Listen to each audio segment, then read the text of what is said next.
Right, మనం super exclusive news చూస్తున్నాం. రాజకీయాల్లో మాటలకు ఉండే పదును కత్తులకు కూడా ఉండదంటారు. అయితే మంత్రి నారా లోకేష్ తాజా వ్యాఖ్యలు దీన్ని మరోసారి నిరూపిస్తున్నాయి.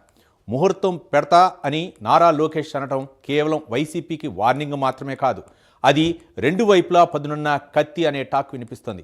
ఒకవైపు 5 ఏళ్లుగా నలిగిపోయిన కేడర్లో ఉత్సాహం నింపడంతో పాటు నేనున్నా అనే భరోసా ఇవ్వటం కూడా ఈ వ్యూహంలో భాగమనే చర్చ జరుగుతుంది. మరోవైపు సొంత పార్టీలో అసంతృప్తులకు గొడవలు పడితే కుదరదంటూనే అందరి లెక్కలు తన దగ్గర ఉన్నాయని పరోక్షంగా హెచ్చరించడం పంపడం కూడా మరో వ్యూహంగా కనిపిస్తోంది. అంటే లోకేష్ ఒకే దెబ్బకు 2 పిట్టల్ని కొట్టారు. ప్రతిపక్షాన్ని టార్గెట్ చేస్తూనే అధికార పక్షంలోని క్రమశిక్షణకు గీత గీశారు. మరి ఈ డబుల్ ఎడ్జ్ వ్యూహం ఎలాంటి ఫలితాలను ఇస్తుంది? లోకేష్ వ్యూహం నిజంగా పనిచేస్తుందా?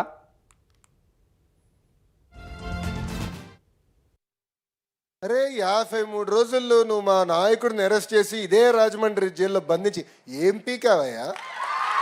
ఏం పీకావు? నువ్వు అరెస్ట్ చేస్తే మేము భయపడాలా? అరే ఇట్లా నీ ముందర చాలా మంది పెద్ద పెద్ద మాటలు మాట్లాడారు.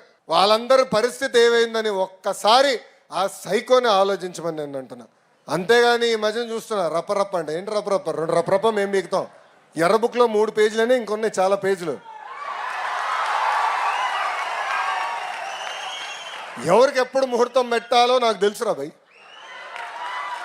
ఎందుకో ఆవేశం, ఎగిరెగిరి వస్తున్నారు. ఏం కంగారు లేదు. చట్టాన్ని కానీ మీరు ఉల్లంఘిస్తే నేను ఎవరిని వదిలిపెట్టాను, ఈ కూటమి ప్రభుత్వం వదిలిపెట్టాను ఎవరైనా. That is the power of red book. అందుకే నేను రాసుకున్నా. లోకేష్కి ఏముంది, బాబు గారు చెప్తే పని అయిపోతుందని. కానీ తెలుగుదేశం పార్టీలో సంస్కరణలు తీసుకొచ్చి నేను పోరాడా. నేను అనేక సార్లు చెప్పా, సైకోతో నేను ఎంత పోరాడానో 3 రెట్లు ఎక్కువ తెలుగుదేశం పార్టీ. మంత్రి నారా లోకేష్ చేసినటువంటి వ్యాఖ్యలు, కార్యకర్తల సమావేశంలో ఆయన వ్యాఖ్యానించినటువంటి వ్యాఖ్యలు అయితే మాత్రం రాజకీయాల్లో తీవ్ర ప్రభావాన్ని చూపిస్తున్నాయి. ఓ పక్క ముహూర్తం పెట్టాను అంటే ఎవరిని వదిలిపెట్టే ప్రసక్తే లేదు.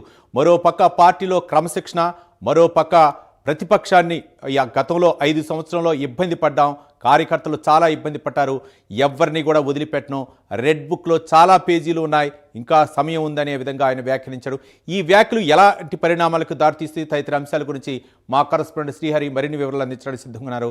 శ్రీహరి.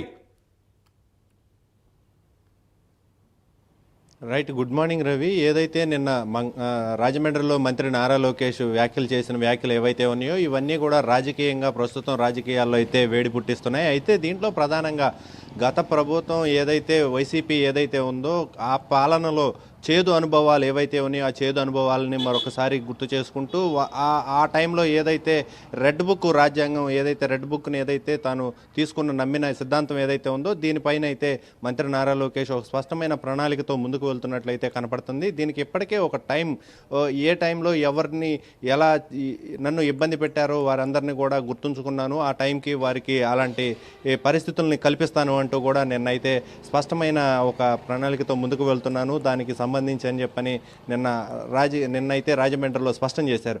అయితే ఇప్పుడు ఈ ప్రస్తుతం ఏవైతే ఈ హాట్ టాపిక్స్ ఉన్నాయో ఇవన్నీ కూడా పెద్ద ఎత్తున రాజకీయ వర్గాల్లో చర్చ నడుస్తుంది. అయితే ముహూర్తం ఫిక్స్ చేశాను అని చెప్పని కూడా మంత్రి నారా లోకేష్ నిన్నైతే స్పష్టం చేశారు కార్యకర్తల సమావేశంలో.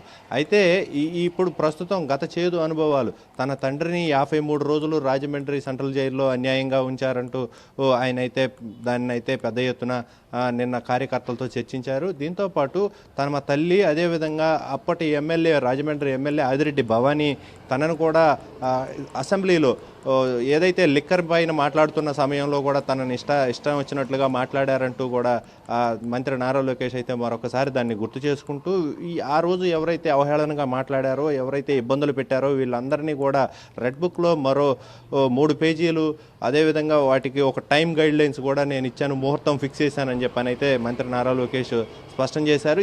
దీంతోపాటు వైసీపీకి ఒక స్ట్రాంగ్ మాస్ వార్నింగ్ ఇస్తూనే సొంత పార్టీలో ఉన్న నాయకులకు కూడా ఒక గీత అయితే గీసిన పరిస్థితి కనపడతా ఉంది. ఎవరు అలగవద్దు, ఎవరు కూడా గొడవలు పడొద్దు, పార్టీలో ఎలాంటి ఇబ్బందులు ఉన్నా తమ దృష్టికి తీసుకువచ్చి దాన్ని వెంటనే త్వరితగతిన పరిష్కరించే దిశగా అయితే ప్రణాళికలు ఉండబోతున్నాయి.